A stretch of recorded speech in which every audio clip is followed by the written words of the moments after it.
Let us solve this equation. That is 3 sin x minus 2 equals to 0. Here you solve it as if you are solving a normal equation. Then when you come here, then you find the inverse. So this one, you now create like terms. What you have here will be 3 sin x equals to 2. Let's continue. So this one now will become, copy it again so that you don't make mistake. Sin x equals to 2. Divide both sides by 3 for 3. Which should become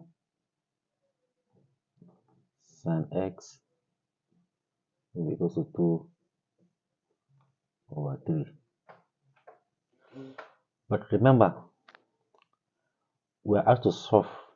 That means we have to find the value of x in which satisfy this equation. But instead of x, we now have sin x. And also note that we're not going to divide both sides by sin. It's not possible.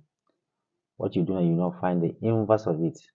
That means from here, this x, this guy x, is equals to sine inverse of what? Of 2 over 3. Let's continue from there. So x will now be equals to sine inverse of 2 over 3 divided. If you divide this one now, you are going to get 0.6667. Yes. So x now will be equals to, what is the sine inverse of this?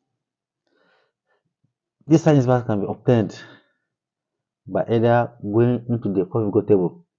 You check, you just go there, you ignore the number and you go inside that number and you look for a number which is 0.667 or something very close to it. Then you stress it back and pick the number. Or you can use a calculator.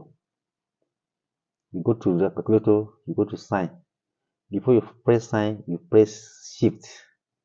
Others, they will say, other will be second function. When you press that second function, then you press sign. If you press sign, this sign will pop up.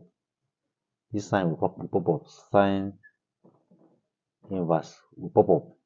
So you now impute these values 0.667 and equals to, and what you get there will be 41.8 something.